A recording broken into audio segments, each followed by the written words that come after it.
All right, well, good evening. I think we should have a few more people joining us along the way. I know we're a very small class. I think we're a class of only six, which is highly unusual. Usually, when I teach 500, even in the spring semester, we usually have anywhere from about 18 to 22 as enrollment. So we are a really small class for whatever reason this spring, but I know that we're bigger than two. So we should have a few more people, hopefully, that will join us. But it is 4 o'clock, so I thought since you are here, we'll go ahead and get started. I've got this session recording, and so we'll record all of our sessions. So if for some reason you're not able to be in attendance on a Tuesday afternoon, you can always go back later in the week and watch the recording. It does take a while, though. Zoom recordings, I don't know if you've ever dealt with Zoom recordings before, but Zoom recordings take quite a while to extract and convert. So we're probably going to be looking at, I usually try and get the recording up and post it by the evening of the class, but I may have to wait until the next day. So probably usually by Wednesday morning, that's when the recording should then be posted. They can go back and watch if necessary. Well, let me just go ahead and start, and hopefully your remaining colleagues will join in along the way. My name is Dr. Powell, and this is PPA 500. This is your introductory course into the Beach MPA program. So welcome to the course. If you're new to the Beach MPA program, welcome to the program.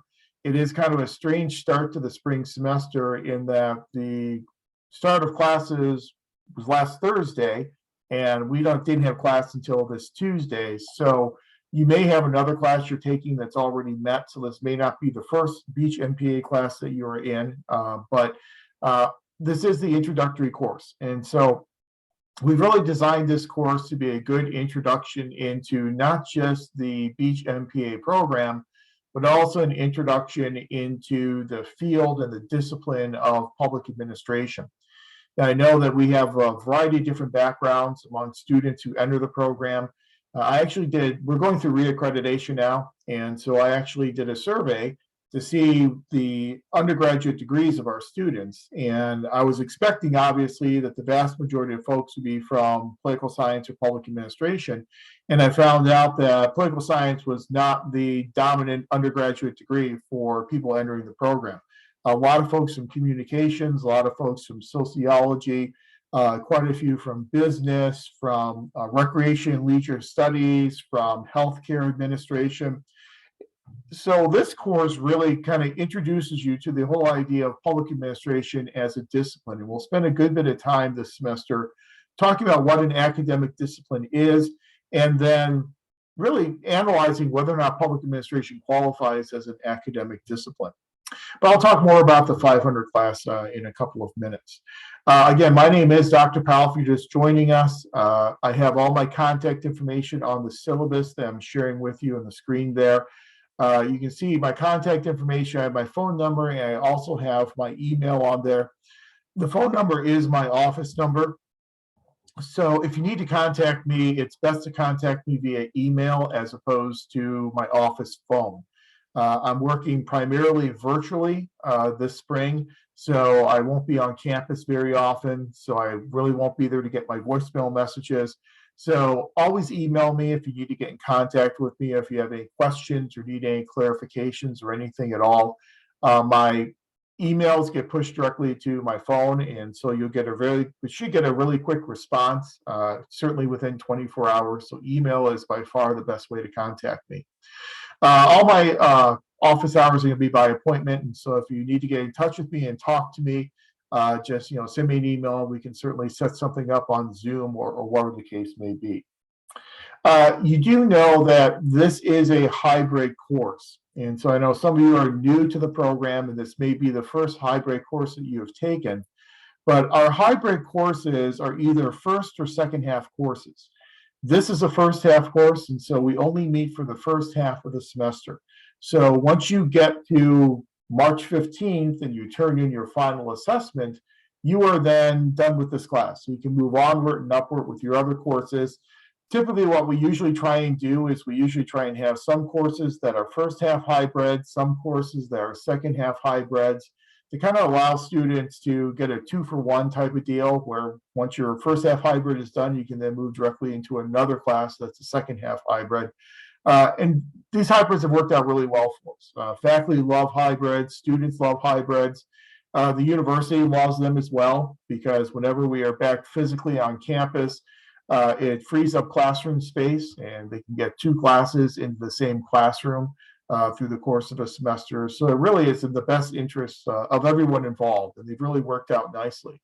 I created this hybrid approach way back in, gosh, probably 2005 or 2006 with a former faculty member who has since retired. We offered one hybrid course back then, and this over the years it's just proliferated. And now we offer probably every semester, usually about 10 to 12 hybrid courses, and so it's really starting to become a dominant modality in our program. So this is a hybrid course, first half hybrid. The other thing to note about this course is that it is the introductory course into the program, but we have redesigned it.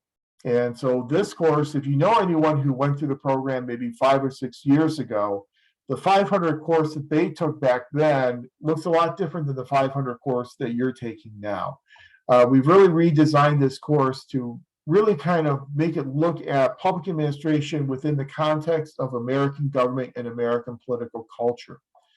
The way in which the 500 class used to work is it was basically what I call a buffet. It was kind of a sampler plate of all the other core courses in the program. And so every week you would deal with a different core topic. We kind of found that to be redundant. You know, we spend a week on budgeting and a week on HR and a week on organization theory, week on your policy analysis course. You know, you're moving forward and taking those courses anyway. And so we kind of felt that we were kind of wasting a little bit of time doing that. So we also realized that we have so many people coming in from different backgrounds that it's really important that we have a really good foundation in American government, and we can do that in this course. So this course is designed to provide that foundation in American government and to really place the idea of public administration and public service within the context of American government and American political culture. So it is a different type of 500 course that we teach these days. What I'd like to do tonight, first let me give you a little introduction to myself. Then we can do an introduction to the course. We'll go through the syllabus, talk about all the assignments and what we are doing, when we're doing them, why we're doing those types of assignments. Then we'll talk a bit about the program. I assume that Dr. Butts and Dr. Matthews provided orientation for any of you who are new to the program for this spring.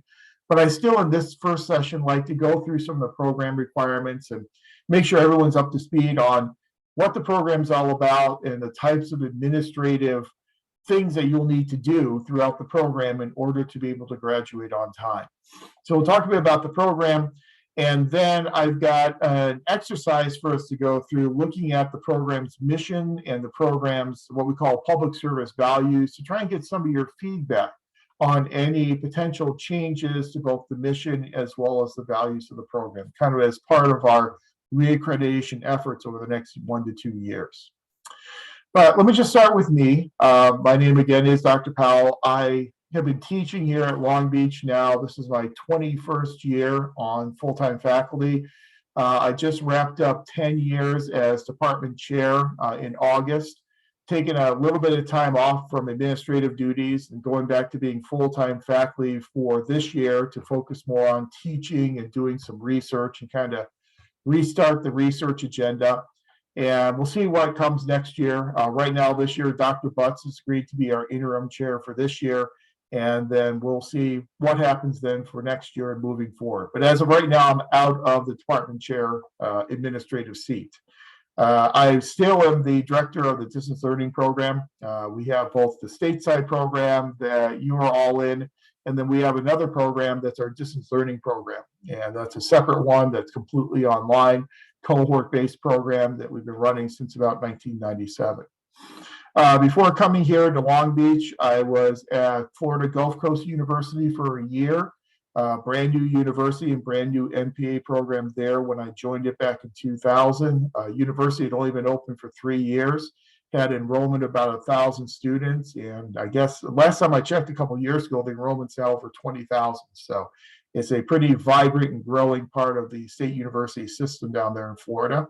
And before that, I spent 4 years at Eastern Illinois University in the Department of Political Science as a full-time faculty member. So overall, this is my 26th year as a full-time faculty member, 21 of those years at Cal State Long Beach. Also, in addition to my teaching and my research, for the past 6 years, I had served on a local school board as a local elected official. The Saugus Union School District Board of Governors was a good experience. I was able to apply a lot of the public administration theories and concepts we talked about in class in a practical setting. My term ended in 2020, and so I was done on the board in December of 2020. That's me. Yeah, we usually do an introduction and allow you the opportunity to introduce yourselves. We are missing about half the class, so hopefully we'll get half the class in here before the session is over tonight. I have set up an introductory discussion board assignment for you that's ungraded, where I'm going to ask that you go onto discussion board and introduce yourself. So just give us a paragraph about who you are, what your interests are, perhaps why you're in the program, some of the things that you want to get out of the MPA program, and do that in discussion board so you can share it with everyone in discussion board. It's an ungraded assignment, so you don't have to worry about proofreading or anything like that. It's a vehicle so that we can learn a little bit more about you, and a place where you can do your individual types of introductions. Let's see, where are we still? Are only at 3. Okay, see, Natalie, Matilda, and Judy. Okay, well, we'll continue on, and hopefully your colleagues will show up as we continue on with the evening. The Beach Board site's been open for a while now. I try to set my classes up at least a couple months in advance at the beginning of the semester, so you have ample time to go in and take a look at it and kind of familiarize yourself with the course and some of the assignments in the course. The syllabus has been up there for a while now. I did make a couple of small tweaks in terms of the readings on the syllabus over the past couple of weeks, but hopefully you've had a chance to take a look at the syllabus. As a hybrid course, we meet on Tuesday evenings from 4 until 6:45. Now, some nights we will go until about 6:30. Some nights we'll be done a little bit earlier. Tonight's one of those earlier nights because it's our first class session together. So I would assume we'll probably be in and out of here probably no later than about 5:30 or so tonight. But these meetings will be recorded, as I said. I'll then post the recordings up onto our Beach Board site. You can see all the dates of our Zoom meetings there on the syllabus, along with, like I said, my contact information, most notably my email address. I've already told you a little bit about what the course is. It is a survey-based course. It is an introduction to the program, so there are absolutely no prerequisites for this course.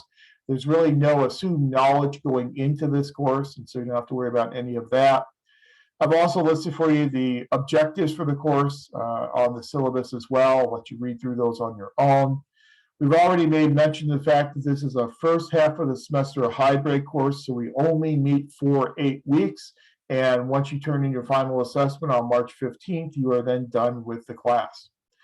One important point about a hybrid course like this is that it is not truncated, meaning that we cover all the same information and concepts in this hybrid course as you would cover if you took a full semester, 15, 16-week version of the course. We don't cut any information. What we do is we handle the information in an accelerated fashion. So we'll just cover the information a little bit quicker than we normally would do in a regular semester. So you get all the same information you would get taking this in a full semester type of variety. I've got the textbooks listed there on the syllabus. There are 2 primary textbooks for the course. The first one listed there, the Kettle textbook, Politics of the Administrative Process. I guess you would call it the main textbook for the course. Then the second textbook, the Shafferts and Hyde, the classics text, is just what it sounds like. It's a collection of some of the classical articles in the field or the discipline of public administration. And I assigned those articles because I really want you to have the opportunity to read the articles on your own, form your own opinions and interpretations of those articles rather than just listening to my interpretation of the articles in class. So I think it's a really good exercise for you to have that direct exposure to some of the classical articles that really form the basis for the field of public administration. Now, that being said, both of the textbooks are important.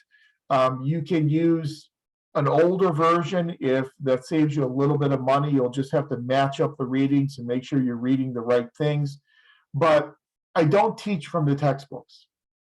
So, Don Kettle in his textbook, he has his own way of presenting information. I have my own way of presenting information as well. I think it's a waste of time to teach from a textbook, because if you just teach from the textbook, what's the reason of even having class?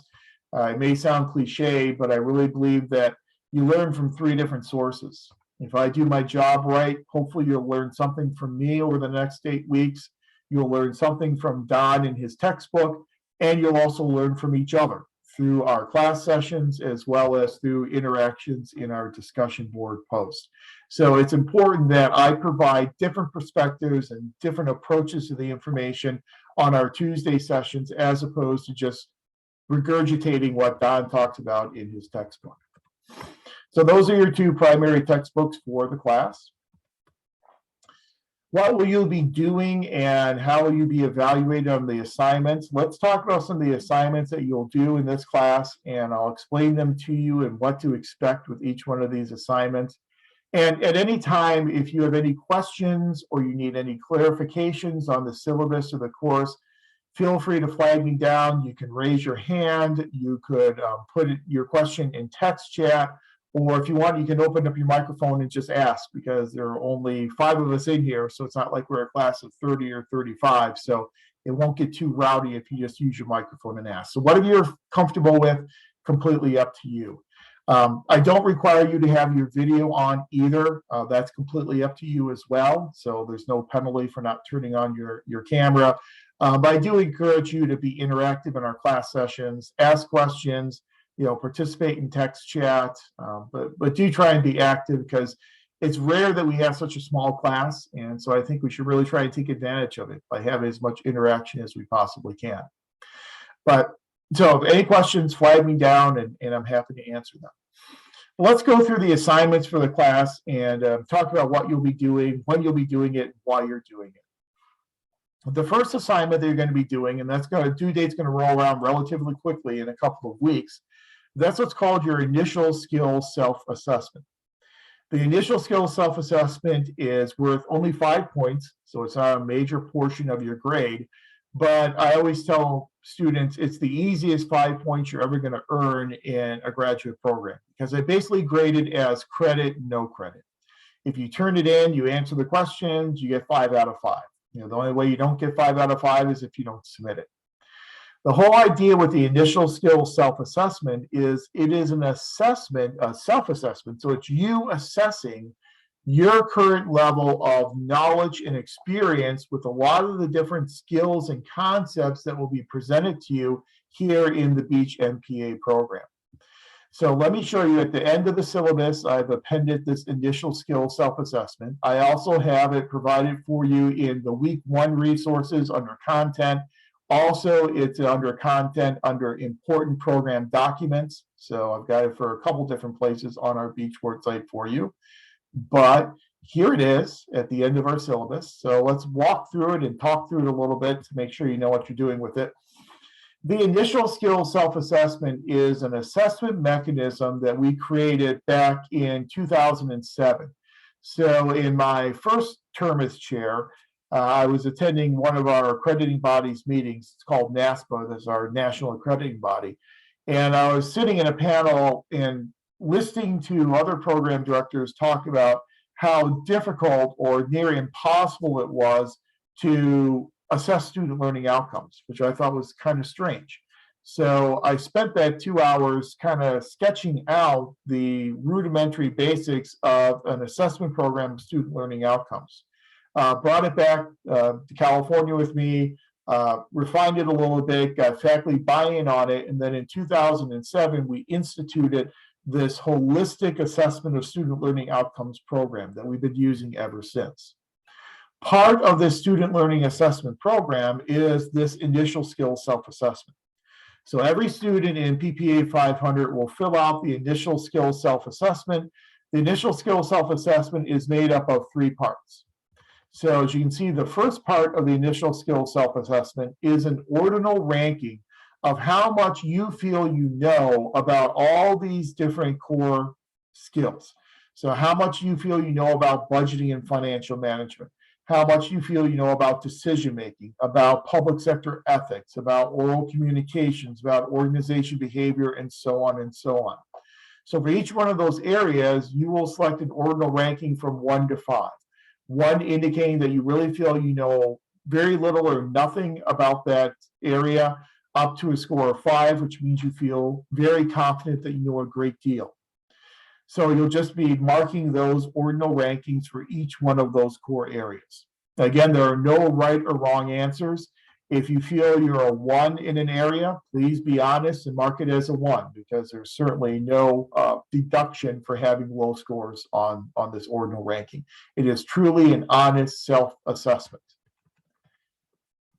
So that's pretty easy and pretty quick to do. The second part might take you a little bit longer, but in part 2, we ask that you discuss your experience and skills in the areas of budgeting and finance, human resource management, organization theory, policy analysis, and research methods. So just give us a sentence or 2 telling us what your experience is in each of these areas. Now, again, there's no deduction for not having experience. So if you've never dealt with a budget before outside of your own personal household budget and balancing your checkbook, that's great. That's absolutely fine. Just say that. You can say as simply as, I do not have any experience in budgeting and finance. That'll get you full credit. I'm just looking for an honest assessment. A lot of folks come into the program without any experience working with budgets, and that's fine. You'll learn enough about it throughout the program.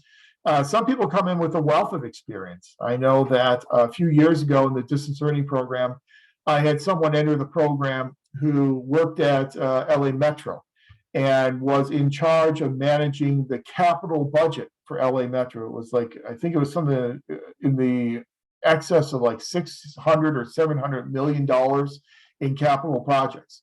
That person had a wealth of experience, and so they could tell me that. And then the person sitting next to them in the class had never matched a budget before, and they both did very well in the program. So just be honest about what your level of experience is. Again, if you have no experience, just tell me that. But try and keep these answers concise and parsimonious, maybe a couple of sentences for each. Then in part 3, we're asking you to discuss your reasons for pursuing the MPA and what types of skills, what types of things you want to get out of the MPA program. So, if you're in the program because you would like to move into city management, become a city manager, tell us that. If you want to stay in your current position, but you just want to enhance your, budgeting skills or enhance your human resource management skills, tell us that there in part 3 as well. So this is just an honest self-assessment of where you currently are in terms of these types of skills, the type of experience you have in these types of skill areas, and what you would like to get out of the MPA program when you graduate. Now, that's what we call your initial skills self-assessment. Again, no right, no wrong answers, just an honest assessment. The initial skills self-assessment you're doing here in PPA 500. Then when you get to the end of the program, you'll be in PPA 697 directed research. In directed research, you will redo this initial skills self-assessment in what we call the final skills self-assessment. So it literally is just a redo of what you're doing here in 500. And then every couple of years, we'll take a random sample of student learning portfolios. We compare the initial skills self-assessments to the final skills self-assessments, and we see if there has been a statistically significant improvement in students' self-perception about their skills and their abilities in these different core areas of the program. Again, just another piece of the assessment puzzle that we use through our reaccreditation efforts. So this is your initial skills self-assessment worth 5 points, basically credit, no credit. Any questions on the initial skills self-assessment?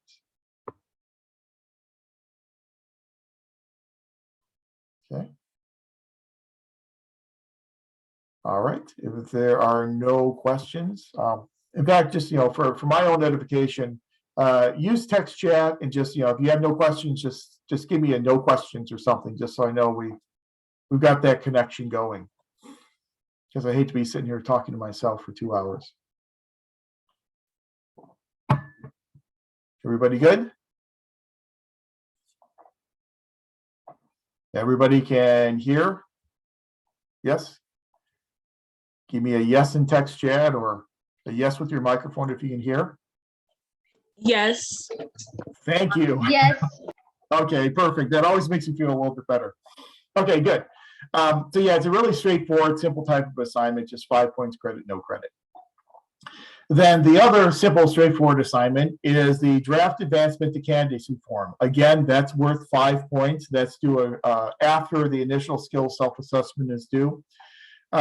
As you know, if you did an orientation with Dr. Matthews or Dr. Butts, you know about this idea of advancement to candidacy, that every student, when you enter the program, before you graduate, you must do this advancement to candidacy form.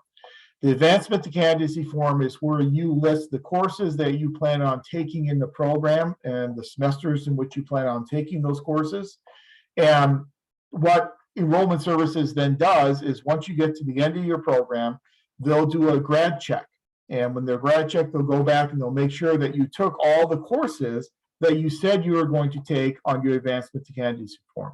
You can kind of think of it as kind of a contract between you and the university, where you're saying, here are the courses I'm taking, and the university says, okay, if you take those courses, you successfully complete those requirements, then we'll go ahead and we will award you with the MPA degree.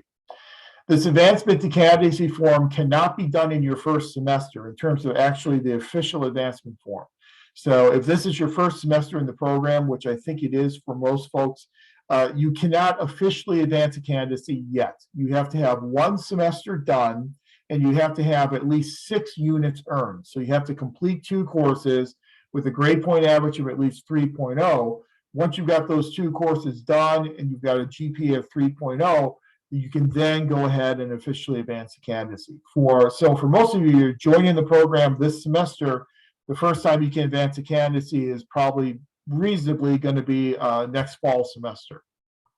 But here in 500, it's a good opportunity for you to put together a draft advancement to candidacy form.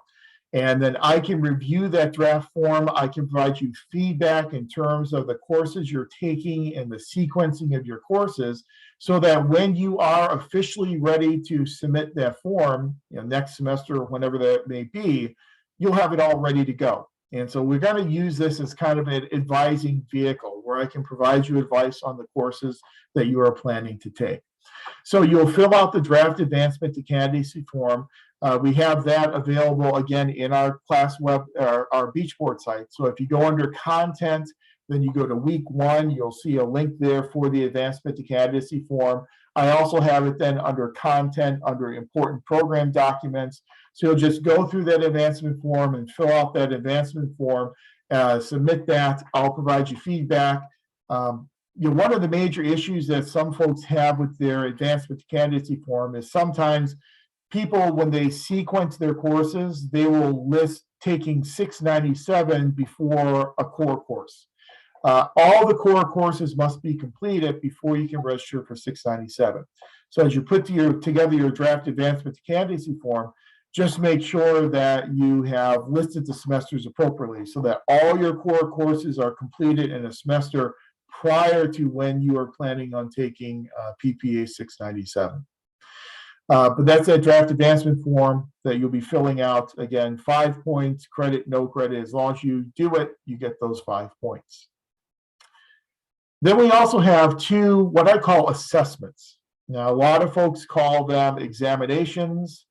I don't think examinations work really well in a graduate program. I prefer to use what I call assessments.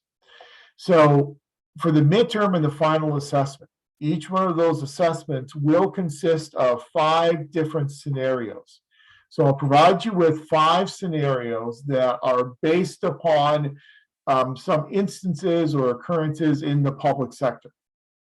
then for each one of those scenarios, there will be 2 questions you'll have to answer that will require you to take the information from the class and apply that information appropriately to address that scenario.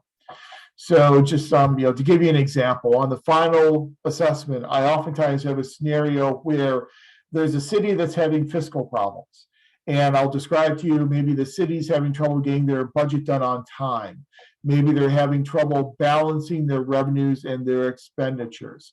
Maybe they're having difficulty and they just keep funding activities that are ineffective. And they don't really have a mechanism for measuring the effectiveness of the types of things that they're doing. So I'll put all that into a scenario. Then I'll ask you a question, based upon this scenario, which budget format that we discussed in class would you recommend as most appropriate for this scenario and why? So it's all about taking the information and applying it appropriately to the scenario. What that means is, and why this is an assessment, is that there are not necessarily right and wrong answers. You will be graded based upon your ability to justify your answer. And the reason for that is, one thing you'll learn as you study the literature in public administration and make your way through the MPA program, there really aren't best answers in public administration. There's not going to be one best answer in every situation. The answer we're looking for is not the best answer, but the most appropriate answer. So for any problem that we're addressing in public administration, there could be a myriad of ways of addressing that problem, of solving that problem. What we do is we select what we think is the most appropriate solution, and we apply that solution. Doesn't mean it's going to be the most appropriate solution for another organization in another point in time, but it's the most appropriate for this organization and this problem today. So you're going to be graded upon your ability to justify why the answer you're giving to me is the most appropriate answer for this given scenario. So in the example that I provided for you with that city dealing with problems with its budget, there may be more than one budget format that would work in that scenario. So there may be more than one quote unquote right answer. What you have to do is justify why your answer is the most appropriate. So it's all about applied learning. And I'm not going to get up on my soapbox now, but an MPA program really is both an academic as well as a professional program. As an academic program, we have certain scholarly expectations of you in terms of your writing style, your ability to support your ideas with literature and research. But it's also a professional program, which means that we always have to find that nexus between the concepts and theories in class and practical situations in the public sector. We always have to find that link of, well, what does this mean in practical terms in this given organization? We always have to find that link, that nexus between theory and practice. And I think that's what these assessments will help us do. And so that's why they're assessments, they're not examinations. These assessments are not timed, so you don't have to worry about having 2 hours to do it or whatever. I will make the assessments available to you at least 2 weeks before the due date, and you'll then have 2 weeks to work on them at your leisure. You can use any of the Tuesday sessions, anything we cover during these Tuesday sessions. You can use information from your textbooks. You can use information from outside sources. You can use whatever information is at your disposal, because it's not about memorization in this class, it's about application. Because when you're on the job and you're working in a public organization, you don't frequently need to memorize things and then regurgitate that information. Instead, you need to use critical thinking and analytical abilities to take information that's available to you and apply it appropriately. So you always have at least 2 weeks to work on both the midterm as well as the final assessment. So those are both worth 100 points. And then the final group of assignments, if you will, are the beach board essays. So we have 5 graded beach board essays. Again, the first one that you're going to be posting on this week is ungraded. It's just your introduction. But once we get past that, the next 5 are all graded beach board essays. In those beach board essays, and I'll show you the prompts in just a second, I provide you with a prompt. You then go on to beach board in the discussion board area and you respond to my prompt. So you answer my prompt and then respond to 2 of your classmates. So for each one of these beach board essay assignments in those weeks, you will be providing 3 responses. Your initial response to my initial prompt that I provided for you, and then responses to the prompt to the essays of at least 2 of your classmates. So a total of 3 total responses. Your initial post is going to be worth 20 points, and then your responses to classmates will be worth 5 points each. So a grand total of 30 points for each weekly beach board assignment. We've got 5 of them for a total of 150 points for the beach board essays. When you add the whole thing up, you have a grand total of 360 points for our 8 weeks together. But again, 10 of those points are gimme points that you're going to get just if you turn in the initial skills self-assessment and the draft advancement to candidacy form. The grading scale, as you know, we don't have pluses and minuses here at good old Cal State Long Beach, and so it's just a 90, 80, 70, 60 type of split. We really do have a lot of grade contraction in graduate level programs in that most people are in the A and the B category. As a faculty member, I would love to see pluses and minuses because it will allow me to distinguish between someone who gets a 99% versus someone who gets a 90%. Unfortunately, we don't have that here, and so those people both get the same grade of an A. It's very unusual for someone to be in the C range. You really have to go out of your way to be in the C range, meaning not turning in assignments and not putting forth what I like to call the old graduate school effort. But if you put forth the old graduate school effort, chances are you'll be in that A and that B range. Got some grading rubrics there that you can read through on your own for the midterm and final assessments, as well as for the beach board essays. Now, the question that always comes up, and it's a good question, is, well, how long do these beach board essays need to be? How long does my initial response to this prompt need to be? I'm a big believer in parsimony, especially here in a public administration program. My graduate degree is in political science, and so in political science we tend to write a lot more, and we tend to be a lot more ornate with our writing than we tend to be in public administration.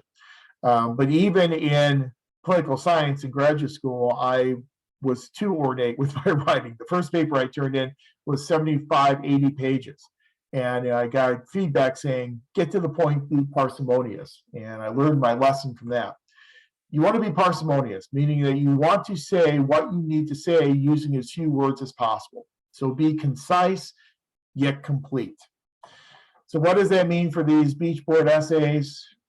Probably you can do a good job responding to my prompt in about 3 paragraphs. Usually it's going to be sufficient. You can certainly go beyond that if you need to, but usually about 3 paragraphs will be more than sufficient to respond to the prompt. And I'll show you those prompts in just a second, so you'll kind of get a feeling of what types of things you'll be responding to.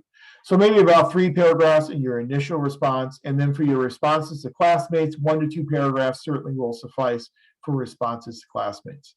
What I'm looking for in your initial response to my prompt is I'm looking for you to correctly and appropriately apply the information from the class to address the prompt.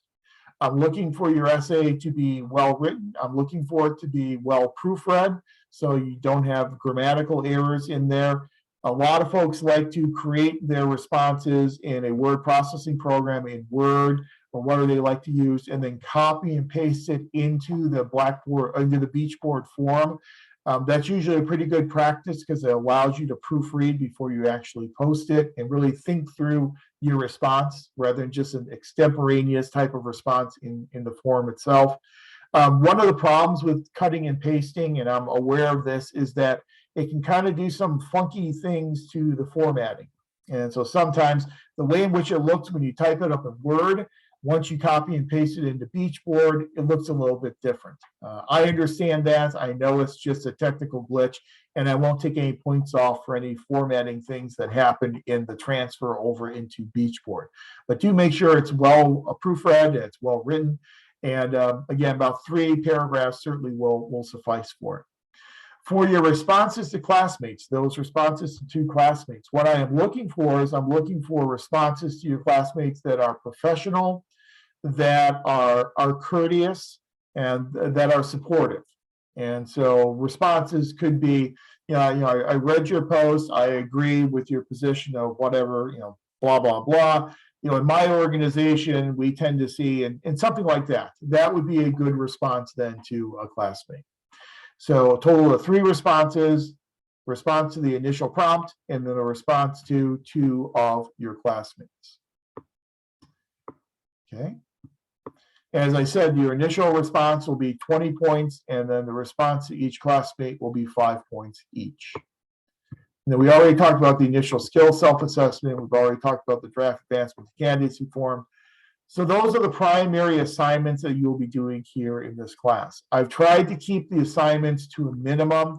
I know for most folks in this class, this is your first class in the MPA program, usually your first class in graduate school, and making that leap from undergraduate to the world of graduate school.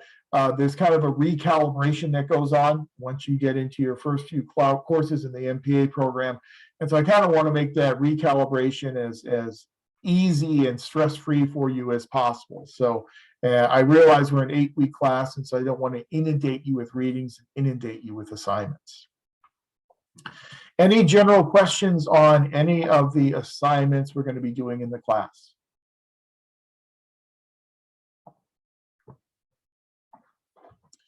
So Judy asked, for the draft advancement, draft candidacy form, is there a specific format template we should use to complete the assignment?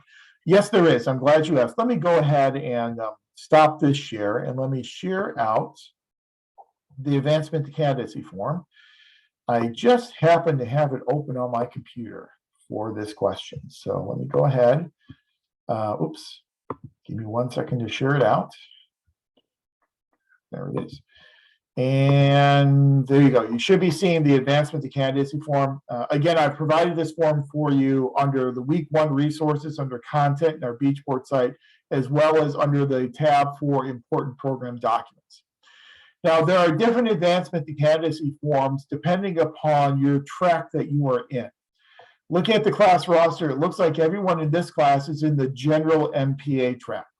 There's another track for an option in urban affairs and another one for an option in public works.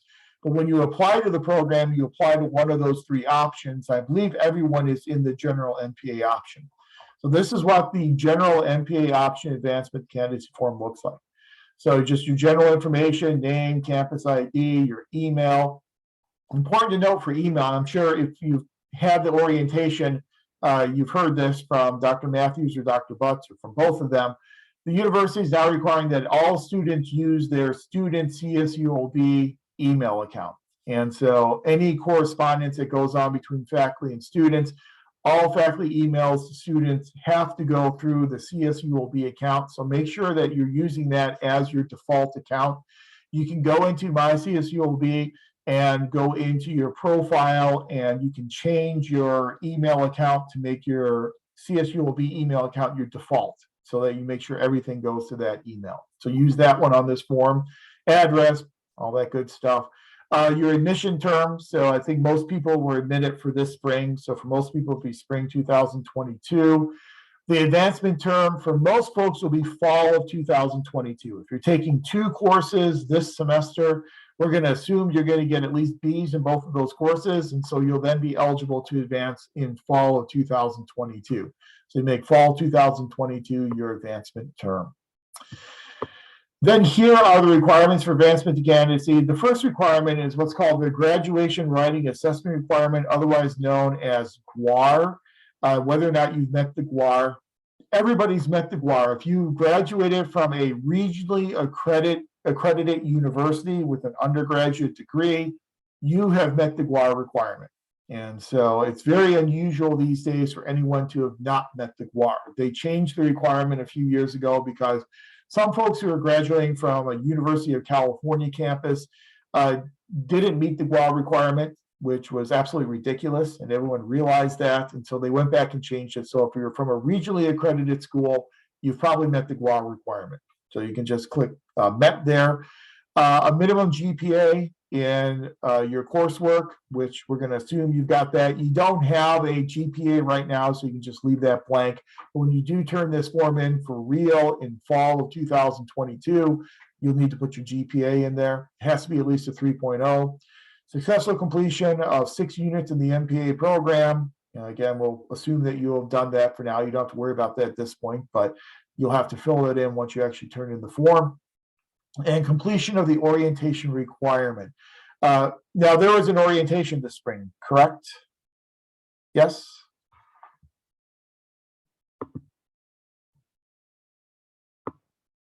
Yes. Okay, thank you very much for that. I know I'm not department chair anymore, so I'm not clued in on when the orientations happen anymore. So good. Then you can just put in the date in which you attended that orientation. Then you'll do your course sequencing. And so you'll see you've got all your core courses that you are required to take are already filled in there for you. They're pre-populated.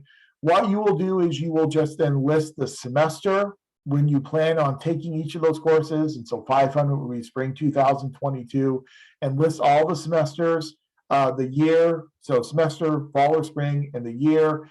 The grade, you don't have a grade yet, so you can just leave all those grade things blank. You don't have to fill that out. What's really important is to make sure, again, that all of your core courses will be done before you plan on registering for 697. So make sure that the semesters you're taking 697 occur after the semesters that you are taking all of your core courses.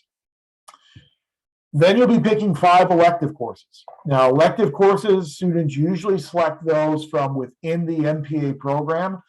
We've got a lot of elective courses that we offer every semester, depending on what your interest, where your interests lie. We've got a 610 for urban affairs, if you're interested in urban politics.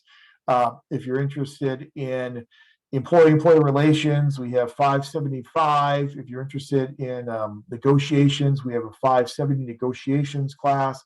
We have a 581 government community relations course. We have 535 intergovernmental relations. If you're interested in the nonprofit world, we have 525 nonprofit management. We have 540, which is grants administration for nonprofit organizations. We've got some financial courses as well. We have a public financial management course, a 560 course. So a lot of different electives within the program that you can choose from. You can also take courses outside the program as your electives. But if you're going to do that, you'll need to talk to our graduate advisor, and our current graduate advisor this year is Dr. Matthews. Talk to Dr. Matthews, and she will advise you in terms of whether or not the course you want to take is open for an enrollment and whether or not we can get you into that class in another department. One of the problems is that some departments are impacted. And so those impacted departments will only allow their majors to take their courses. So you'll need to check with Dr. Matthews and clear those courses with her if you want to take an elective outside of the program. But you'll list 5 electives there. Then there's the internship. I'm sure Dr. Matthews talked. Did Dr. Matthews do your orientation, or was it Dr. Butts?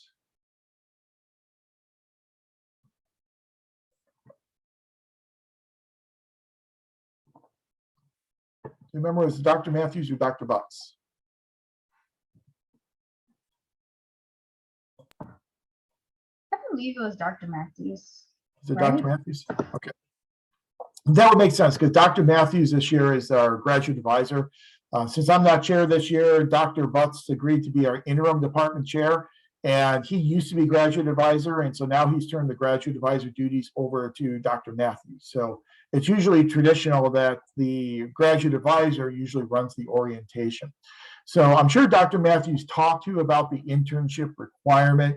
If you do not have at least a year of professional experience, you're going to be required to do an internship. If you do have at least a year of professional experience, or if you've done a public sector internship in the past, then you can qualify for the waiver. And so if you have that type of experience, you can check waiver and then just tell us what organization you are employed with. If you do not meet the requirements for the waiver, then you will be required to complete an internship. The internship is done within a class called PPA 585. And so if you have to do the internship at this point in time, you just have to check that box that you'll need to do PPA 585. Any questions on that or on the internship? Yeah.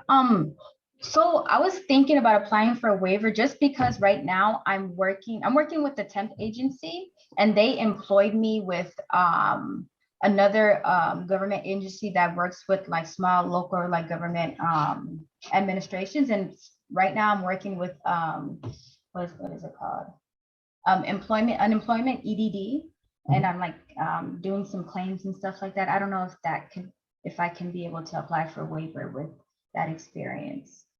I think absolutely. I think that would certainly qualify for the waiver. So at this point, I would go ahead and just check the waiver, and then you can just say employee if you want to say EDD or whatever the name of the or temp agency you're working with.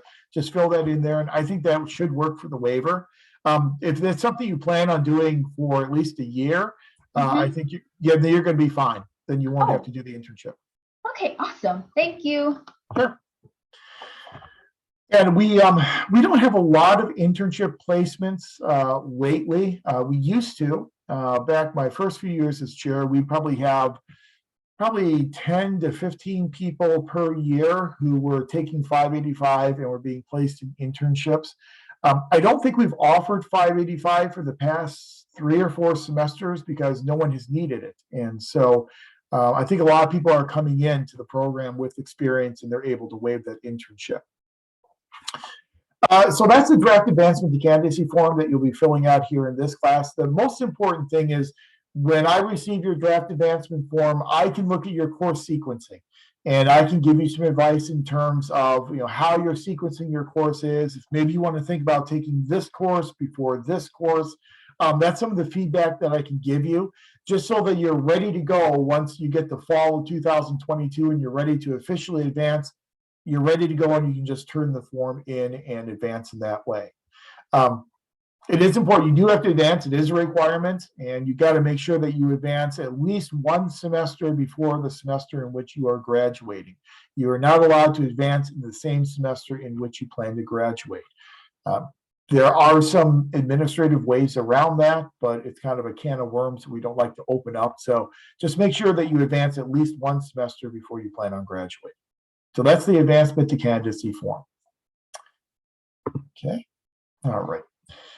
Let me then go back into our syllabus. So those are the assignments that you're going to be doing for the course. Let's talk about our course schedule and what we're going to be covering each week and how and why we're covering those topics. So here in week 1, we're just doing the introduction to the course. We're doing the syllabus. We're doing our little exercise on mission and values. And so that's all we're going to be doing tonight. You do have your first ungraded beach board assignment, which is to post a really brief introduction about yourself, maybe a paragraph or so, telling us who you are and why you're in the program. And that'll get us started then for our term together.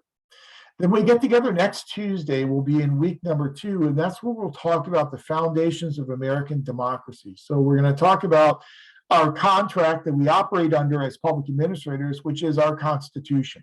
We'll talk about where the Constitution came from, and we'll go through the Constitution because it's really important for us as public administrators at some point in time in our MPA program to really sit down and look at and read the Constitution. Very seldom do we ever take time to do that. And so we're going to take time to do that next week.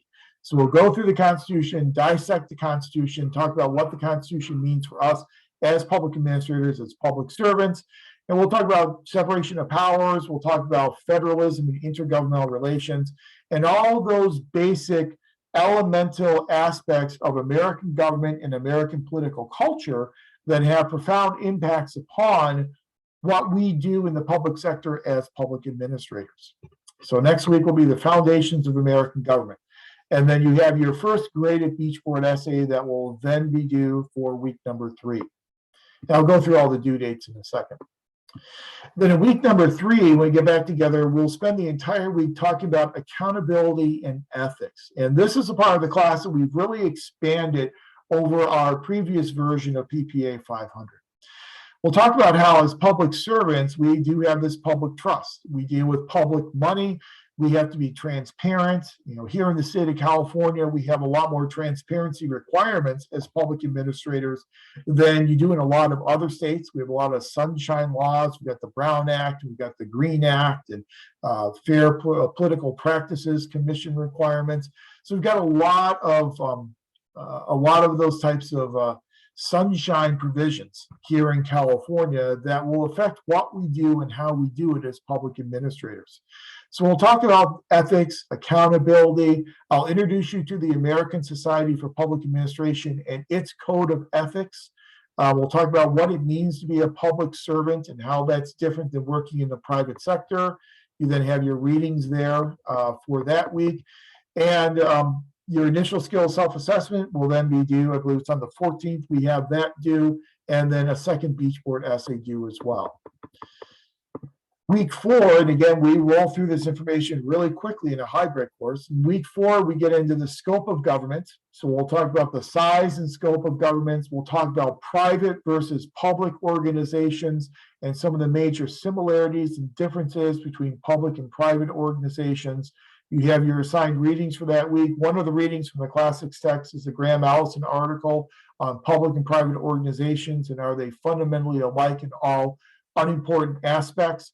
Really good, very important article that I would like for you to read out of the classics textbook. And then you've got your draft advancement to candidacy form due. Then in week 5, we'll get into administrative structure and theory. We'll talk about what is public administration. We will have a discussion about whether or not public administration qualifies to be an academic discipline. We'll talk about how in some programs, public administration is viewed as a subfield of political science. In other programs, it's viewed as its own standalone discipline. My graduate program I went through on the East Coast was very much of a traditional political science graduate program.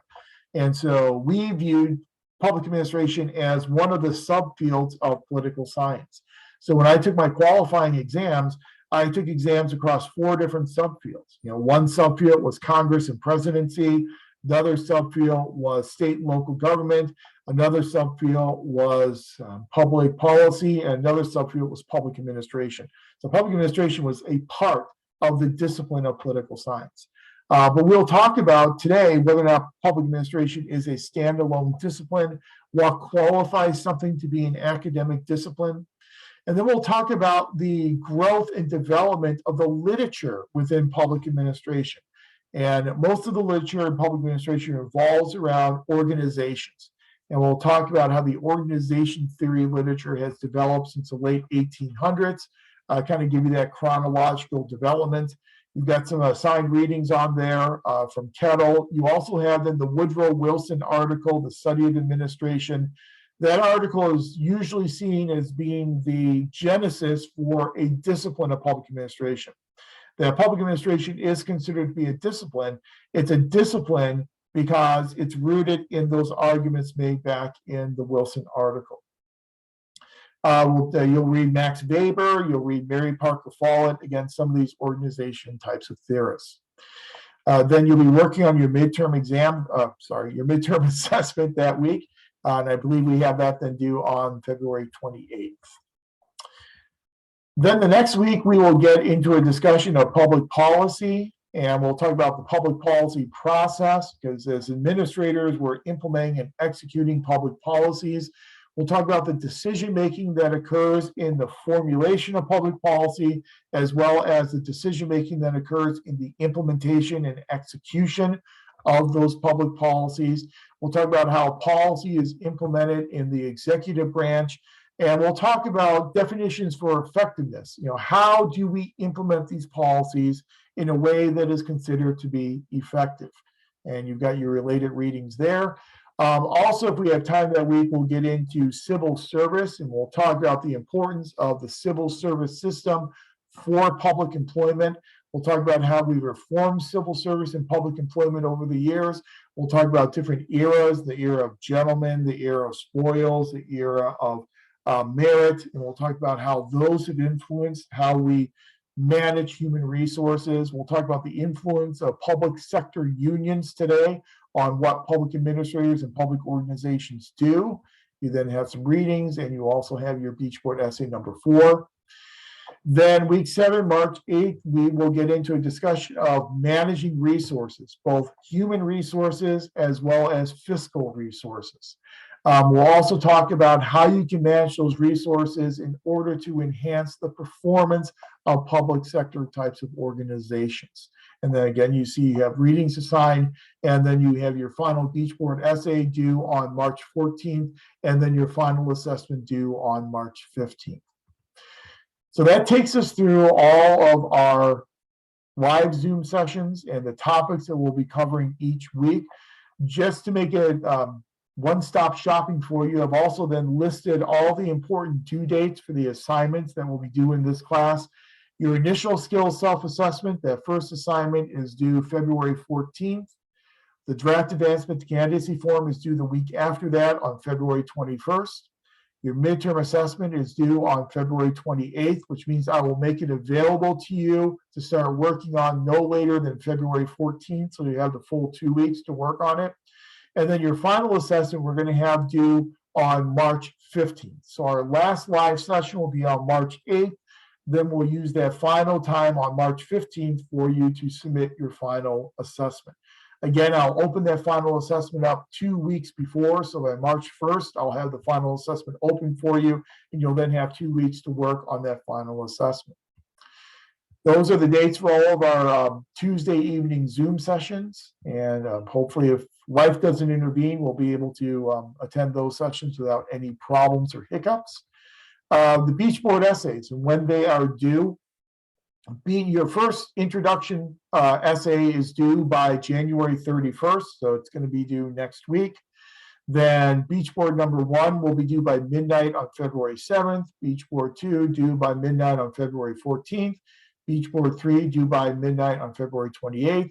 Beach Board 4 due by midnight on March 7th. And then number 5 due by midnight on March 14th. Now, that means that by those dates, you have to have all 3 of your posts for that week done, your initial response as well as your responses to classmates. I would ask, though, if you could factor into your schedule to try and submit that initial response earlier in the week than waiting until the due date. You know, if you can submit it sometime during the week, then your colleagues will have something to respond to. If everyone waits till the last day to do their initial posts, there's just going to be a flurry of people responding to the same post over and over again. So if you can do your initial post a little bit earlier in the week, I would appreciate that, just so your colleagues have something to respond to. But all 3 of those responses for each week will then be due by midnight on those due dates. Okay, so make a note of those dates and just, like I said, put it there for some one-stop shopping for you, so you don't have to search the syllabus to see what is due and when it is due. Okay. Speaking of those essays, I've also listed for you the essays that you're going to be working on in Beach Board on this weekly basis. Those essays are, if you go into our Beach Board site, you click on discussion board, they're all listed there for you in discussion board as well. But just so we have them in front of us and we can talk about them tonight. So your first one's the introduction, not graded, due on the 31st. Your first graded Beach Board essay, though, the prompt asks you this following question. Please respond to the following question. Your response should be well-written and thoughtful. Most responses are about 3 paragraphs in length. In Federalist number 10, and I provided Federalist number 10 for you under our content in our class, Madison cautioned us against the negative effects of factions. Do you believe that America is more factionalized and divided than in the past? Provide examples to support your position. What can be done to control the effects of factions more effectively? Please respond to 2 classmates. So we'll read Madison number 10. And when you read Madison number 10, you'll see what Madison tells us is he tells us factions are going to happen. And by factions, he means groups pitted against other groups. And so you'll have groups that want one thing and groups that want something else. And in a democracy, those groups are going to exist, and they're going to come into conflict with each other. So Madison in Federalist number 10 tried to caution us against these factions and tried to tell us how we can deal with those factions. that we can't get rid of them because they're all part of democracy. And getting rid of factions means getting rid of democracy. If we want to keep democracy, we're going to have factions. We need to try and control those factions. So this post gets at that whole issue of factions existing. Are there more factions existing today than existed back in Madison's time? Basically, is it more of a problem today than it was back in Madison's time? And give me some examples of some of those factions that you see today. Oh, Yeah, go ahead. can we share? Oh, sorry. You were talking about factions. I just thought about something. So like factions are like groups. So those groups could be considered, like racial groups or groups based off of socioeconomic status or sexual orientation, like stuff like that. Sure, yeah. And they can, oftentimes when we talk about factions, we're oftentimes talking about interest groups, and so we think about, okay. Yeah, we think about, NRA, and we think about, the AARP and those types of groups is kind of being those factions that actually lobby Congress and try and get legislation passed. I think we could define it a little bit broader. If you'd like, you can go beyond just an established interest group. And you can talk about, a group of people who have shared interests would qualify as a faction. Okay, no problem. Sure. Good question. Again, you always feel free to ask questions. Always feel free to contribute and interact. Because again, we're a class of 6 folks, and so we got plenty of opportunity to do that. This is the smallest class I think I've had in 26 years. Honestly, I'm used to having classes of about 15, 20, 25. When I was in graduate school, as on my doctoral program, I was actually in a class of 2, and those 2 people included me. So it was me, one other student, and the professor. As an urban politics class. And so every week, the professor would assign one book to the one student and another book to me. And then we would have to come back the next week after reading the book, and we would then have to lead a discussion of each chapter in the book that we were assigned. But you had to read them both, because the other person who's leading the discussion, you had to participate in that discussion, because that was half of your grade. And so we would have a 4-hour seminar session where I would sit on one side of the table, the other student would sit across from me, and the professor would sit like to my left, and he would say hardly a word through those 4 hours, and it was just the 2 students discussing the books that they were assigned. And over that 15 weeks, I think we read about over 30 books over those 15 weeks, just the 2 of us. So that was a lot of pressure. Fortunately here, there's not that type of pressure. We have a few more folks than just 2, but we'll see if anyone adds as we go through this semester. I talked to Dr. Butts because I was surprised that the class size was so small. And he said there are a couple other people who were planning on starting this semester, and he thought they may still start. They might just start next week instead of this week. So we'll see if we grow by a couple of folks. But that's a good thing about small class sizes. We can have interaction and discussions. Let's see, your discussion board number 2 then. For that one, we're going to look at the ASPA Code of Ethics, and I'll present that to you in class before you have to do this discussion board. We'll go through all the different principles in the Code of Ethics. For this one, what you'll do is you'll select 3 of those principles in the ASPA Code of Ethics that you think would be most challenging for you and your organization, and explain why you think those principles would be challenging in your organization. So you think about your organization and which of these principles, which 3 of these principles would be tough for your organization to try and adhere to. Now, if you're not currently working in an organization, that's fine as well. You can answer it from more of a personal type of perspective, which would be most difficult for you as an individual in case you are not currently working in an organization. Because I know we have folks coming from different types of backgrounds. Some folks are full-time employees, some are full-time students. We know we have some people working in the public sector, some people work in the nonprofit sector, some work in the private sector. So I want to make all these assignments applicable to everyone in the class. All right, discussion board number 3. For this one, I ask you to consider Graham Allison's argument in that article you're reading about differences between public and private organizations. Consider his argument regarding the similarities and differences between public and private sector management. Using your organization or one that you are familiar with as an example, highlight 2 ways in which the organization is similar to a private organization, then highlight 2 ways in which the organization differs from a private organization. If you are currently in a private sector organization, just reverse the logic. And so compare your private organization to a corollary public organization. We're just, again, getting at some of the differences between public and private sector organizations. Identifying differences between public and private organizations is very important for us in making an argument for public administration as a discipline. In order for a field to be a standalone discipline, it has to have some uniqueness. It needs to be unique in terms of its focus, unique in terms of its methodology that it's using. If it's not unique, then it's just a subfield of another discipline. And so identifying the differences between public and private sector organizations is a good way of distinguishing why you are in an MPA program as opposed to being in an MBA program. So that's one of the reasons why we do that. Let's see, discussion board number 4. For many years, there's been an ongoing debate whether or not public administration is actually a discipline or merely a subfield in political science. Take a position on whether or not public administration is a discipline and explain why you feel it's either a discipline or not a discipline. So here you're going to take a position. There's no right or wrong answer here, but you have to justify your position, why you think public administration is an academic discipline or why you do not think it qualifies to be considered an academic discipline. And then your 5th one, using John Kingdon's model of decision-making, which we will cover in class before you have to do this essay. Select one public policy that you are familiar with and discuss how that policy was developed. How well does Kingdon's model of decision-making match the policy's development? Are there other decision-making models that better characterize the policy process?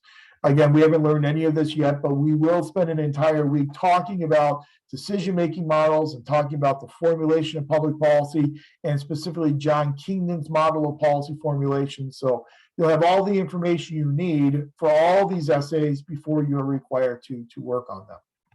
But just kind of give you a little foreshadowing of those are some of the types of things you're going to be writing about in your beach board essays. Policy on late assignments, it's best if you can avoid it to not have any late assignments. My basic policy is that for every 24-hour period that an assignment is late, there's a 10% penalty.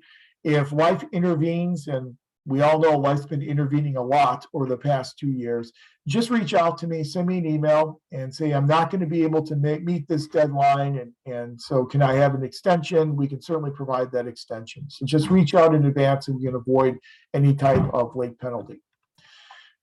As I'm sure you already know, all the assignments are electronic in this class. So everything gets submitted through our beach board site. So all your discussion essays all get posted directly into the beach board discussion area. I have set up drop boxes for the initial skills self-assessment, the draft advancement to candidacy form, the midterm assessment, and the final assessment so that you can submit those directly through the assigned drop boxes. So everything is electronic. I don't think I've dealt with any paper, even when I was teaching on campus a couple of years ago. I haven't dealt with a actual physical paper for probably a decade now. So everything's always electronic. Policy on withdrawals. This is an important one. If for some reason you do need to drop this class, make sure you go through the normal withdrawal process.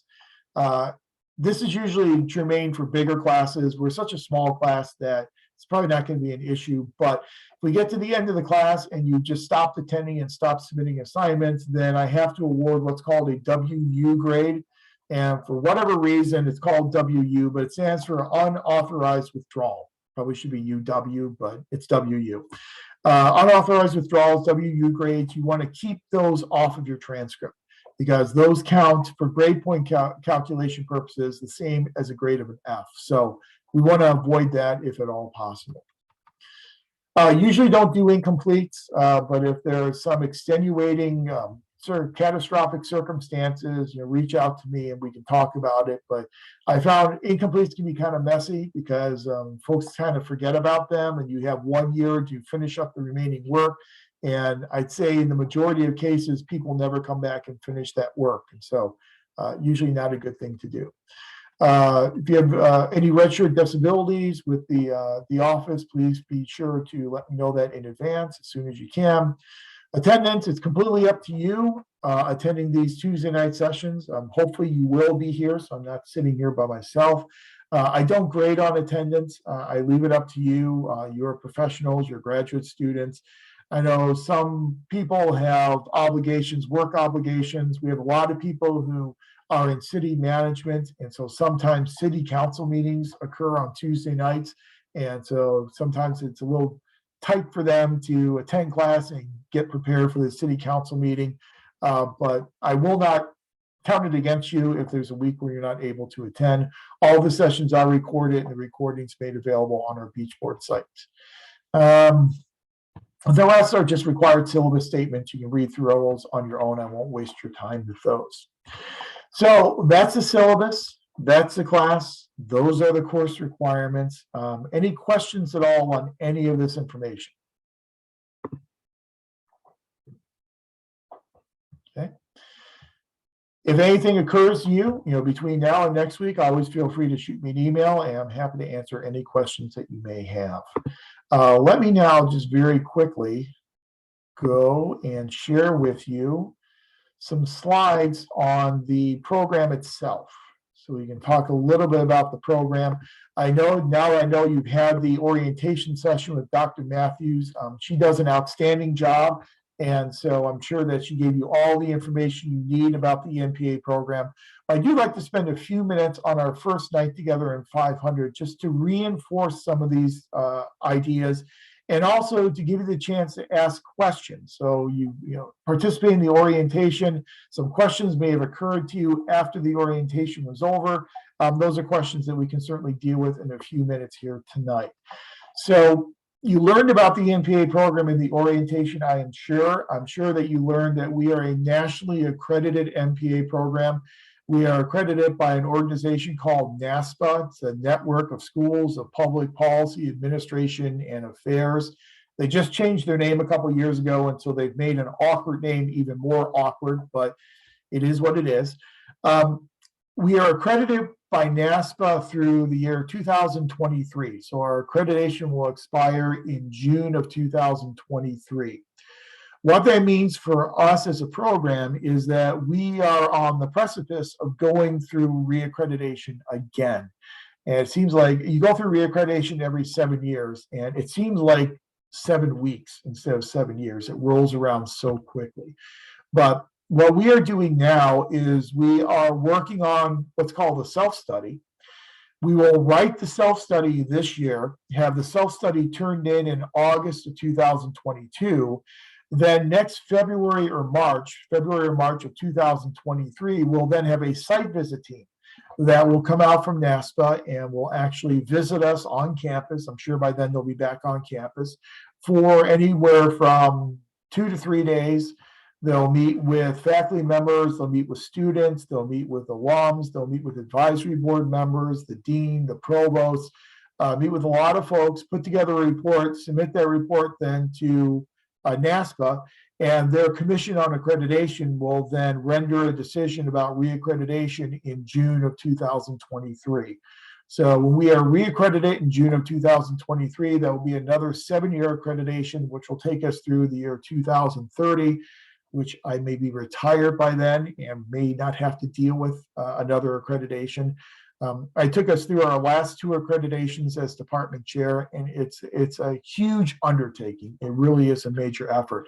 And one of the things we're going to do at the end of class tonight really helps feed into that reaccreditation work that we are doing. NASPA accreditation is important because it really sets MPA programs apart. NASPA accredited MPA programs. If you are a NASPA accredited MPA program, it means that when students leave the program, they will leave with a set of universal competencies. And there are 5 universal competencies that all students will have when they leave a NASPA accredited MPA program. They'll be able to lead and manage public and nonprofit organizations. They'll be able to articulate public sector perspective and why the public sector is different than the private sector. They'll be able to analyze, think critically, solve problems, and make decisions. They'll be able to participate in and contribute to the policymaking process, and they'll be able to effectively communicate with a diverse workforce and citizenry in an inclusive and supportive manner. Those are 5 competencies that everyone will have when they leave a NASPA accredited program like ours. There are hundreds upon hundreds of MPA programs across the country. I believe there are about 120 that are NASPA accredited. We were one of the first MPA programs to be NASPA accredited. We got our first accreditation in 1988, I believe. So we have been continuously accredited since 1988. So it's a really important thing. We have 7 full-time nucleus faculty members. I'm sure you're probably introduced to all this during the orientation. Our newest faculty member is Dr. Zhao, Tina Zhao. She joined us, I guess, last year. So she's in her 2nd year now in the program. And then you see all the other faculty members listed there on the screen. You know the program requirements. You know that it's a 39-unit requirement. You have 24 units of core courses and 15 units of electives. Your 24 units of core courses, 500, 555, 577, 660, 670, and 696, and then 6 units or 2 sections of PPA 697. Then in addition to that, you have your 5 electives. We already talked about most people take those electives from within the MPA program, but you can also get approval to take them from other programs as well. Now, we didn't talk about transfer. I don't know if anyone is bringing a transfer credit in with them, but if you have completed graduate coursework in another MPA program that is at a regionally accredited university, you can transfer in up to 9 credit hours from that previous coursework. Those 9 credit hours would count toward electives. All the cores must be completed in residency in the CSULB MPA program. Your 9 units that you bring in would have to count toward your 15 units of electives. We've already talked about advancement to candidacy, so you're familiar with that. You will also need, once you get closer to the end of your program, to do what's called petitioning to graduate or applying to graduate. You apply to graduate if you're going to graduate in the spring or summer by October 15th, the preceding October 15th. If you're going to graduate in the fall or winter, by the preceding March 1st. This is something you do directly with enrollment services. They've now made the process electronic. I'm sure you heard about this in orientation. You can go right to their page. You can do it electronically. There's really no role for the department to play in that petition to graduate. This is how enrollment services knows to go and do a grad check to make sure you took all the courses that you said you were going to take on your advancement to candidacy form. Now, those 6 units of directed research, PPA 697, which I'm sure you've talked about before, they consist of those 5 case studies, 1 in budgeting, 1 in HR, 1 in org theory, 1 in policy, and 1 in research methods. We no longer do research projects. There's no thesis. It's the completion of those 5 case studies. You work on those case studies individually. It's all an individually based class. There are no class meetings or anything like that for your 6 units of 697. You can take all 6 units in one semester, or you can break it up and take 3 units in one semester, 3 units in another semester. You cannot take 697 at the same time you're taking a core course, but you can take elective courses at the same time as 697. So what a lot of people will do is they will finish up their core courses, which will then qualify them to take 697, and then they'll take some electives along the way as they are completing their 5 case studies in 697. Then in addition to those 5 case studies in 697, you'll also then complete that final skills self-assessment. Now, I think everyone in here is in the general MPA program, so we don't have to talk about the other options. But as a student enrolled in the general MPA program, you then also have the opportunity to add on certificates. We have 3 certificates currently, a certificate in employee-employer relations, 1 in public sector financial management, and 1 in public management analysis. By far the most common one is employee-employer relations. So if you're interested in working in an HR office, or you currently work in an HR office, you can consider adding on an employee-employer relations certificate. What that will do is it will require that you take 575 employee-employer relations. So you'll have that as an additional required course. And then it will also limit the types of electives that you can take. You'll have to choose your electives from a list of other courses such as 570 Negotiating Dynamics, 581 Government Community Relations, and you've got certain specific electives that you are allowed to take. But those are certificates that you can always add on.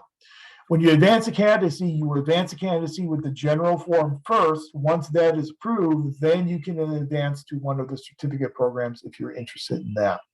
If you are interested in pursuing a certificate, I would certainly recommend talking to Dr. Matthews, and she can give you a lot more guidance in terms of how those certificate programs work.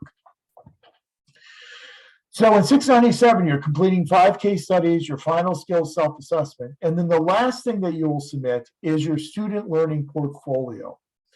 The student learning portfolio has been around for about a decade and a half, and the purpose of the student learning portfolio is to give you a record of your accomplishments and kind of serve as a professional journal for you so that you can document all the different types of skills that you have acquired in the program. It's a good aid for employment or promotion. It's one thing to say, I know how to do a revenue analysis. It's another thing to say, here's the revenue analysis I did in my budgeting class. Or I know how to do program evaluation. Here's the program evaluation design that I created in my 696 research methods class. So it's a very useful tool for you as a student. It's also useful for us as a faculty because what we'll do is every year take a random sample of portfolios and then do assessment of different types of core skills and different universal competencies as reflected in those student learning portfolios. Student learning portfolio, again, this is something I do at the end of the program, so you don't have to be terribly concerned about it now, but you start building it here in 500. There are 3 main sections in the student learning portfolio. The first section consists of your initial skills self-assessment that you're turning in this class, and then the final skills self-assessment that you'll do in 697. So initial and final skills self-assessment comprises part 1 of your student learning portfolio. Part 2 of your student learning portfolio consists of the pre and post instructional assignments from each of your core classes, exclusive of this class in 697. So your other core courses, public budgeting 555, 577 HR, 660 org theory, 670 policy, and 696 research methods, each of those courses should have identified a pre and a post instructional assignment that you do in those courses. The idea behind the pre and the post instructional assignment is it gives us an idea coming into the core course how well you can exercise certain types of skills, and then we can compare it to how well you exercise those skills once you leave the class. These are designed to give us some idea of how much you learned in each one of your core courses. Whenever you register for one of those core courses and you look at the syllabus, if the instructor has not identified a pre and a post instructional assignment, you'll want to ask that instructor and say, which assignments are you using as the pre and the post? Because some instructors are sometimes not terribly clear in their syllabus about which is the pre and which is the post. If you don't see it clearly stated in the syllabus, don't be afraid to ask, because these pre and post instructional assignments will then go into part 2 of your portfolio. And then part 3 of your portfolio will be the 5 case studies that you completed in 697. And that's it. Those 3 parts make up the student learning portfolio. You then submit that student learning portfolio. Once you have completed your 5 case studies, that's when you then submit your student learning portfolio. Student learning portfolio for folks who are graduating in the fall is due by December 1st. For people graduating in the spring is then due on May 1st. The portfolio is all submitted electronically now, utilizing OneDrive. When I was chair, I prepared a video that I think is still on the organizational Beachboard site, taking you step by step through how you use OneDrive and how you can create your portfolio and then share it with your 697 instructor through OneDrive. There are no approval forms required. You just put the assignments in as they exist, create those 3 parts, submit it through OneDrive. Your 697 instructor will then review it for completion and organization and will then clear you for graduation. Some of the important policies that you probably covered in your orientation. Again, you must advance candidacy at least one semester before you plan on graduating. So it's good to advance as soon as you can in your academic career. If you change the courses that you're taking, so you list, say, for example, I plan on taking PPAs, 575 employer relations. Then later on you decide I'm not going to take that class, you take another class instead. That's a really easy fix, and the office can fix that for you and make sure that there's no red flag whenever you graduate. The university has a 7-year rule, so our program is really designed for you to be able to get through in 2 to 3 years of part-time study. There is a 7-year rule where all courses work must be completed within 7 years. Now, in our department, we have a revalidation policy whereby we will revalidate any of our courses as long as they are less than 10 years old. If a class is more than 10 years old, you'll then have to retake that course. So it just really behooves you to progress through the program and get through the program rather than taking semesters off. And once you take a lot of semesters off and break enrollment, then it becomes a much messier situation. If life intervenes and you're not able to register for courses in a given semester, you can file a leave, an educational leave. That educational leave will stop the clock in effect, because what the university requires is it requires whenever you are matriculated into a program, you must maintain continuous enrollment in every fall and every spring semester. You're not required to register in summer. You're not required to take winter courses. Those are offered differently and have a different fee structure, but you are required to be registered in something every fall and spring until you graduate. If there's a fall or spring semester where you are unable to register and take classes, you will then file an educational leave. The educational leave will be approved, and then that will stop the clock from ticking. It'll give you that semester off, and then you can then start taking courses again the next semester. If you take a semester off and you don't file an educational leave, the university considers that a break in enrollment, and they'll then require you to reapply to the university as well as reapply to the program. So always keep that in mind. You also must maintain a cumulative GPA of 3.0 in order to remain in good academic standing. If a student falls below a cumulative GPA of 3.0, they'll then be placed upon probation, and they'll then have to remedy that deficiency within 2 semesters, or else they will be academically disqualified by the university. Departments don't do academic disqualification, the university does, and the university trumps the department. And so the university disqualifies you because you've been on probation for 2 semesters. There's really very little the department can do about that.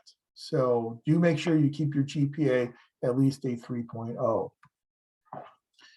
There is a grade appeals process in place. And so in a semester, if you receive a grade from an instructor that you believe is arbitrary, capricious, or prejudicial, those are the requirements for a grade appeal, you can file a grade appeal.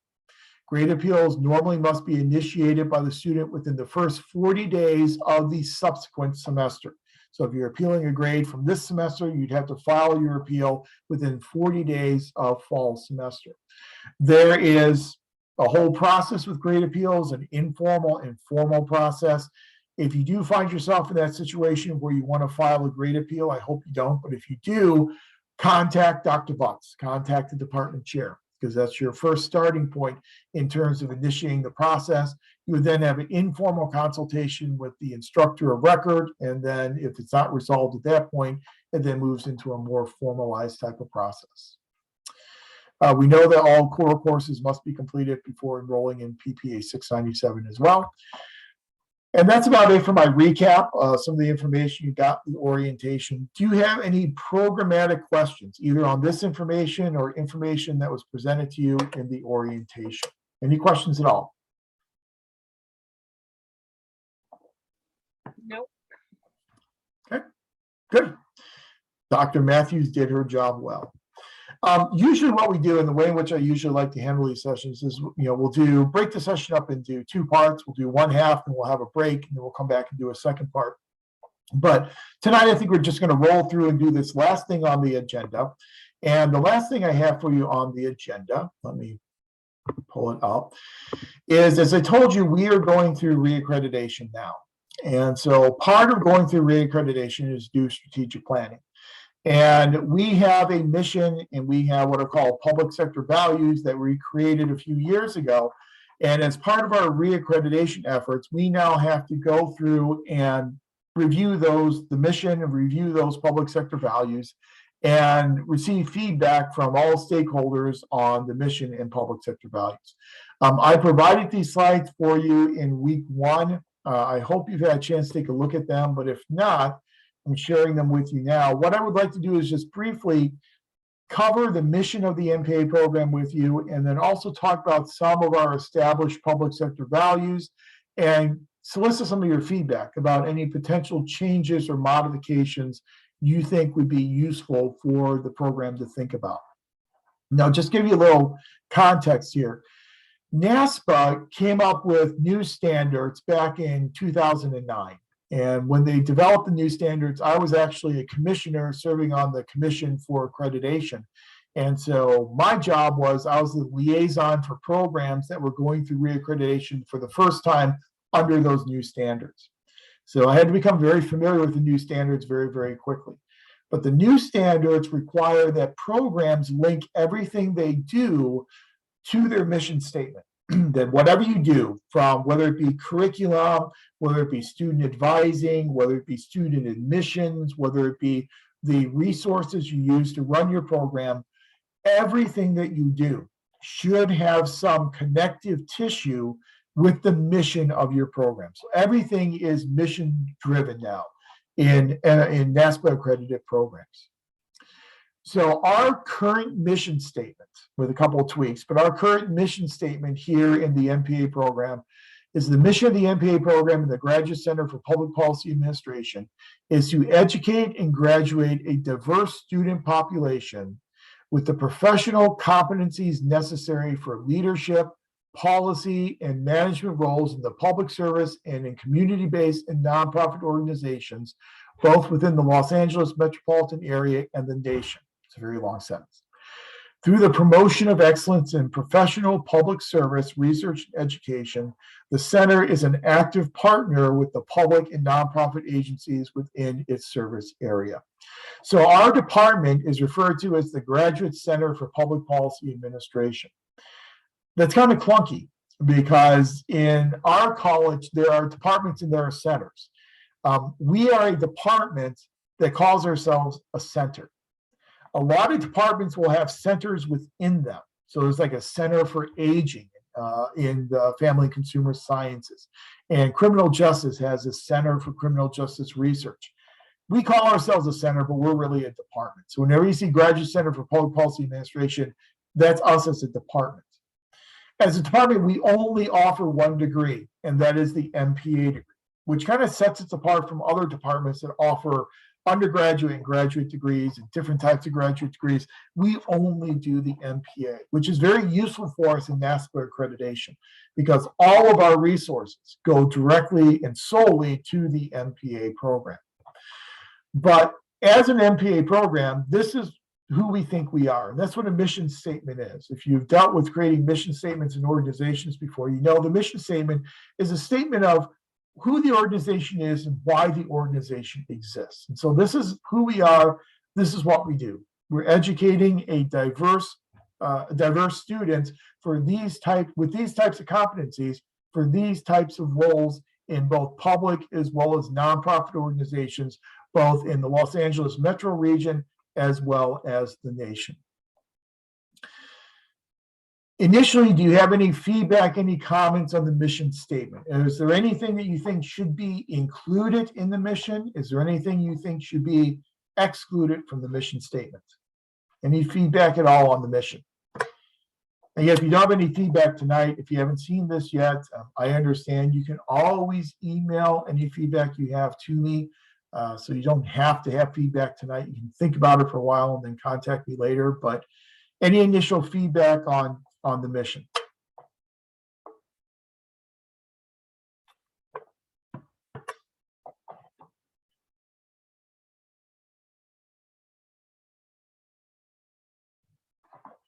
The programs are not required to change their mission unless necessary.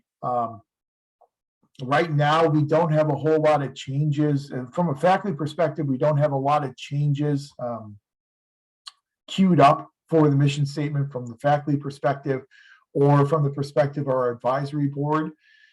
We're soliciting feedback from students. We're soliciting feedback from our alums as well to see what we get from those two groups. But so far, the mission statement kind of still seems to be pretty accurate, even though it was created a couple of years ago. Well, as you think about it, if you have any feedback, please send me an email with that feedback and I'll share that with Dr. Butts. I told Dr. Butts that we would cover this here in 500. Professor Berg in her section of 500 is covering this information as well to solicit feedback. And that's feedback I'll then give to Dr. Butts as he works on that part of the self-study. NASPA also then requires that connected to your mission statement are your values of your program. So your program should exhibit public service values. So what does your program value? What does your program emphasize specific to the public sector and public service? We in our program identified 7 different public service values. And these values then get expressed through either our courses or through the work of our faculty and the work of the program. The first value is enhancing diversity in the faculty and student populations. We've taken several steps to try and enhance diversity. Our last 2 faculty hires have been diversity hires. And so we have a diversity hiring plan that we have been using for the past 5-6 years. And it's worked very well and been successful in our last 2 faculty hires. We do have a couple of faculty members who are going to enter the early retirement program next year. So we should have a couple more opportunities to further diversify our faculty. And so we're making progress in that respect. We do have a very diverse student population. As you know, CSULB has one of the most diverse student populations in the entire country. We have one of the most diverse student populations in our college and in the university. So we are already very diverse in our student population. Embracing diversity in our teaching. It's one thing to work toward having a diverse faculty and a diverse student body. It's another thing to actually include that focus on diversity and inclusion within our teaching. And one of the things that we're talking about changing with this public sector value is to include inclusion. So embracing diversity and inclusion in our teaching practices. Number 3, to promote the public interest. Again, we are in this to serve the public as public administrators. We have different motivations than our private sector counterparts. We're always there to promote the public interest as opposed to promoting private interests. And hopefully through our coverage of ethics in this class and other courses, we help to instill that in all of our courses that we teach. Ethical behavior. Obviously, we have an entire week devoted to ethics in this class. You'll cover ethics again in the research methods class. You'll just talk about ethics in policy. You'll talk about ethics in HR. There are 2 ways that programs can talk about ethics, according to NASPA. One is they can have a standalone required course in public sector ethics, or they can sprinkle the coverage of ethics throughout the curriculum. And we have chosen the latter. And so we kind of sprinkle ethics throughout our curriculum in our core courses. Integrity is another one of our public service values. Social justice is another one of our public service values, and professional competence. So those are our 7 values that we really emphasize here in the MPA program. Looking at that list of 7 values, do you have any feedback in terms of any of those values that you think should be eliminated, or any values that you think we should add to that list? Any initial ideas?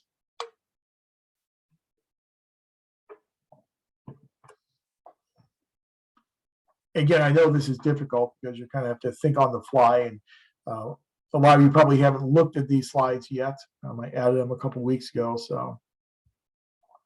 Any initial impressions on any of those values? Okay.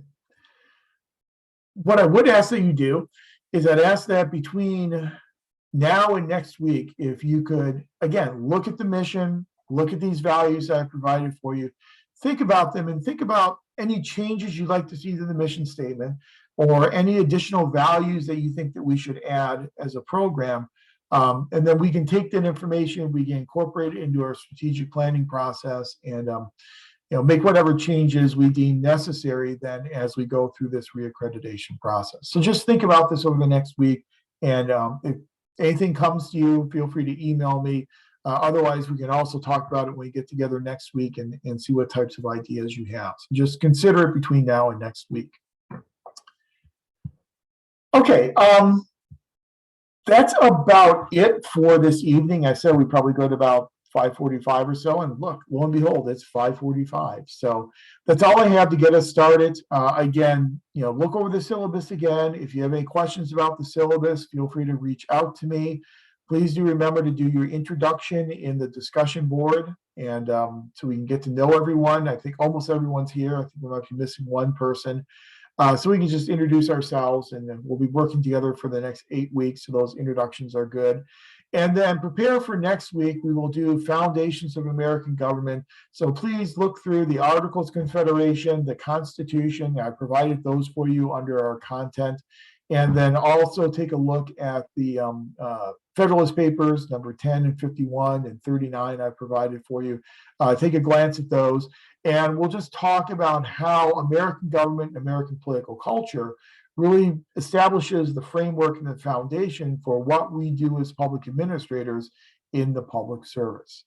But real quick, before I let you go, though, I assume most people have probably already looked at the Beach Board site. But let me just really quickly go to the Beach Board site and walk through it real fast with you. I won't take too much of your time here. I might have to sign in again, so give me 1 second. And we will take a look at the Beach Board site.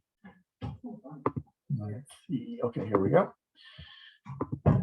Now, if you did your undergraduate work here at CSULB, I'm sure you're familiar with Beach Board and you've used Beach Board before. If you haven't used Beach Board, Beach Board is just, it's Blackboard. We call it Beach Board because we're Long Beach and we think we're fancy calling it Beach Board. It's just your basic Beach Board environment. So this is our site if you haven't been there yet. One thing I should mention is I did provide for you this announcement on a library tutorial. Now we have, since we're an online class, we're not able to trudge up to the library and have our librarian Kelly Janicek run our introduction to the library sessions like she usually does for us. So instead what she's done is she's provided an online tutorial, and I provided a link there for you in that announcement. Follow that link, go and look at the tutorial. She's provided a really nice tutorial to show you some of the major electronic resources that are available for you as students in an MPA program, access to different journals and different government documents that you may find useful as you proceed through the program. Now, you're not going to be using a lot of this information here in this class, but in future classes, you will have to be using some of those electronic databases. So I do recommend that you go ahead and take a look at that and do the online tutorial that Kelly has put together. She created initially for our distance learning MPA program, but now that a lot of our courses have migrated online, it's all equally true for our stateside courses as well. So to maneuver around our site here, in fact, let me go ahead and do this. I'll put it in student view. Okay. Yeah, that's what I was afraid. It's going to want me to probably log in again. Let's see. Yep. Let me go ahead and log in again real quick. Hold on. It was dormant for too long, so it got mad at me. Stop the share and go ahead and log back in.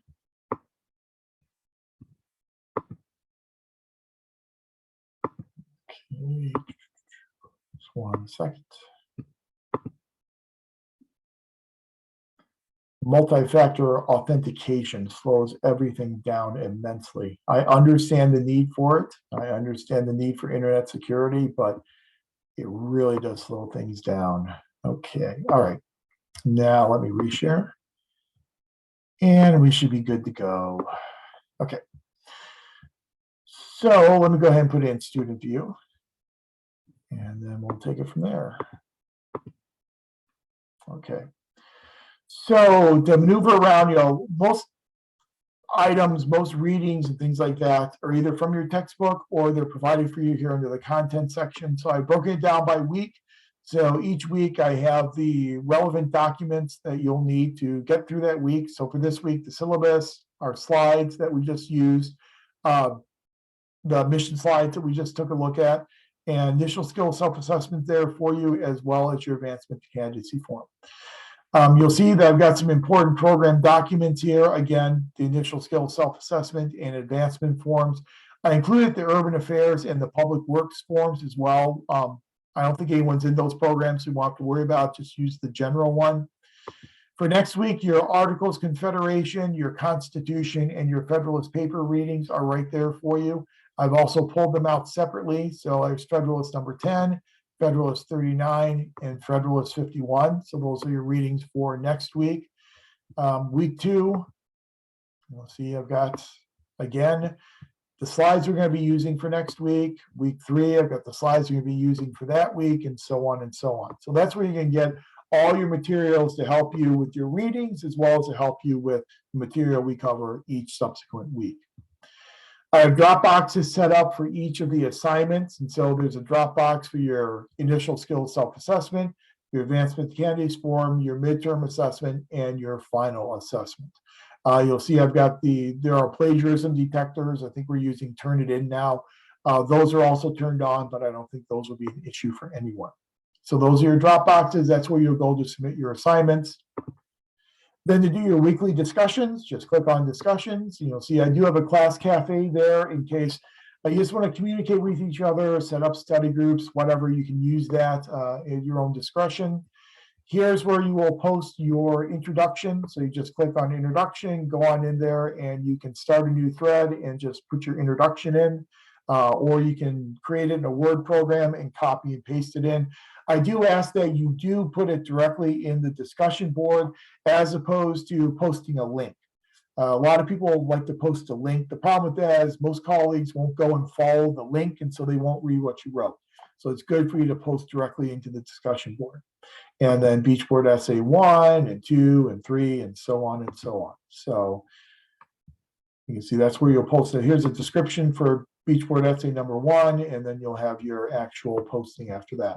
So all your discussion boards go into discussion board. View your grades there. Can access Zoom if you would like, or however you access tonight works. Just access the way you've been accessing and you'll be fine. And that's about it. Again, most of your information you're going to find over here in the content section. So that's our Beachboard site. Again, real quick tour in case you haven't used Beachboard before. If you run into any technical issues with Beachboard, please feel free to reach out to me and I'll be happy to assist in any way that I can. Other than that, that's our introduction to the class. I don't think there's anything else that we really need to cover. I think you're in good stead to get started and to be successful in the class. Are there any final questions before we call it an evening tonight?